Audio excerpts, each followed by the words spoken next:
Bismillahirrahmanirrahim. Assalamualaikum warahmatullahi wabarakatuh. Alhamdulillah dalam kesempatan ini kita bertemu dengan UMKM yang sangat luar biasa dari apa Pak? Cikalong, Pak. Di Cikalong, Bumbulang, Kabupaten Garut.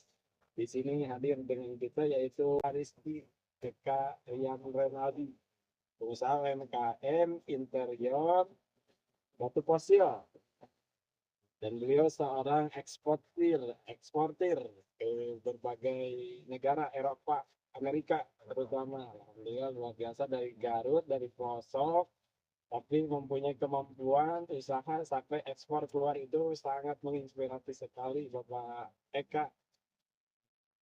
Bapak Eka, ada beberapa yang kami ingin tanyakan tentang kehebatan Bapak bisa ekspor produk ke luar negeri dari pelosok kampung, dari Cibalong, apa Cibalong Pak ya? Cibalong, Burgulang. Oke, Pak. Izin bertanya Pak, apa langkah pertama Bapak lakukan sehingga produk bisa masuk ke pasar luar negeri? Terima kasih. Sebetulnya yang pertama itu keyakinan bahwasanya buyer atau konsumen yang membeli barang kita itu didatangkan oleh sang pencipta. Jadi bukan saya yang hebat, bukan barang dagangan kita yang hebat, tapi pembeli itu didatangkan oleh sang pencipta. Ada rezeki dari Allah juga yang dibukakan jalan oleh Allah yang maha kuasa juga, sehingga kita bisa ekspor produk ke luar negeri. Bapak, bagaimana menemukan buyer di sana? Karena banyak juga kita yang sulit gimana jual ke orang yang sana, kan kita di sana jauh, Amerika. Gimana tuh menemukan buyer di sana? Ya kalau pakai pameran, marketplace, atau apa sih caranya kamu bisa dapat pembeli dari sana? Ya, yang pertama sih tetap percaya diri dulu bahwasanya yang mendatangkan pembeli pada kita itu adalah sang pencipta. Jika sudah yakin itu, maka kita dagang dimanapun, insya Allah akan dimudahkan. Ketemu jaringannya Pak lewat mana itu? Lewat grup Facebook. Oh, grup Facebook. Ya. Grup-grup Facebook dengan orang-orang Amerika berarti. Ya. Yang tanya-tanya ini produknya gimana Iya, gitu ya. betul. Dari sana kalau udah dapat gambaran di circle Facebook, baru mencari perusahaan atau konsumen dari website B2B, yang bukan bisnis to bisnis.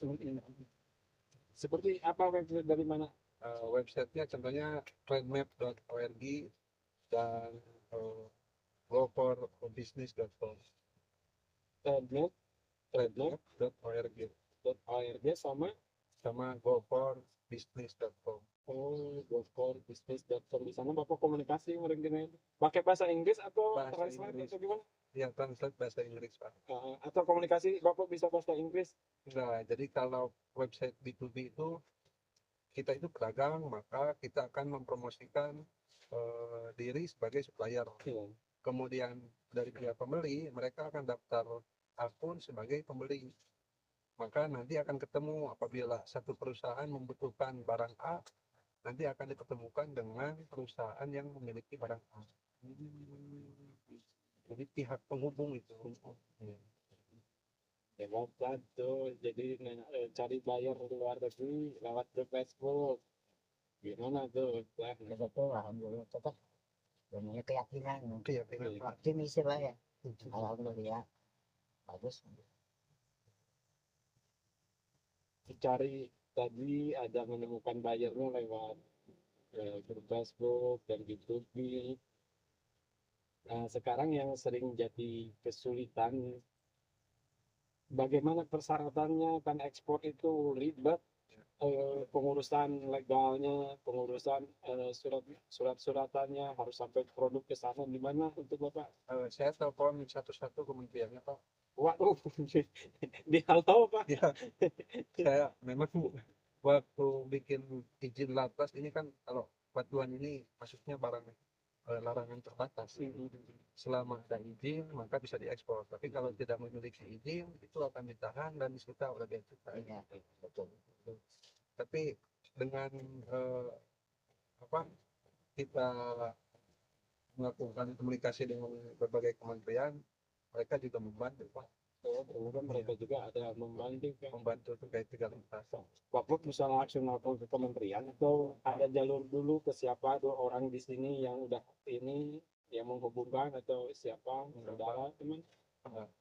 Bahkan kan kalau agen pengiriman itu di Garut itu sebelum ada di sini itu ada di Tarogong, hanya di Tarogong itu dulu saat ini.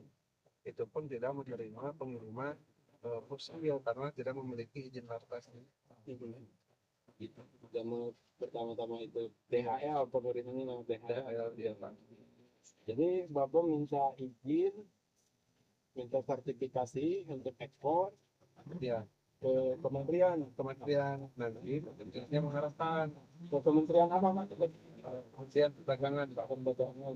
Oh, ini dari Kementerian SDM, kata Kementerian Perdagangan. Saya menunggu Kementerian SDM. Kemudian Kementerian SDM memberikan syarat dan ketentuan untuk pengajuan izin lartas ini. Nah, itu dibantu oleh Dinas UMKM Kabupaten Garut, Dinas Koperasi Kabupaten Garut, dan Dinas SDM Kabupaten Garut. Jadi Bapak menghubungi Iya, 3 dinas itu karena kita perlu rekomendasi juga dari dinas itu didatangi langsung atau by telepon, di telepon atau di email atau gimana Pak? Awalnya sih saya kirim email dan lewat by phone. Setelah saya mengirimkan surat, baru dari perwakilan dinas, ada dinas SDM dan dinas UMKM yang melakukan survei ke sini. Survei akhirnya oke. Ya, itu maksudnya survei kan seseorang yang mengajukan izin lartas ini benar enggak mau ekspor atau hanya mau legalitasnya saja gitu. Pas disurvei ternyata memang barangnya cukup untuk diekspor, maka diberikan rekomendasi. Kalau pertama dapat bayar dari perusahaan atau bayar perorangan Pak dari Amerika?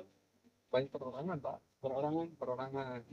kolektor konsumen akhir. Oh, kolektor yang Ya, koleksi untuk berantin gitu. iya Pak, untuk koleksi pribadi awalnya. Dinding seperti batu alam Iya, gitu. Karena kan lama kelamaan ya stok banyak tapi penjualan masih stagnan, tidak bertambah, maka akhirnya coba mencari bayar dari website B2B. Bapak usia berapa tuh? 30 Pak. 30, masih muda, hebat, udah bisa ekspor, udah punya istri juga. Udah Pak. Jadi pengusaha muda dari Garut punya kelasnya udah ekspor, Pak. Selama berjalan usaha Bapak dan menurut Bapak menjadi kesulitan atau hambatan itu ada nggak Pak? Ada sih Pak. Contohnya kesulitan. Contohnya bukan kesulitan sih, kebingungan Pak. Itu terkait pengaturan keuangan.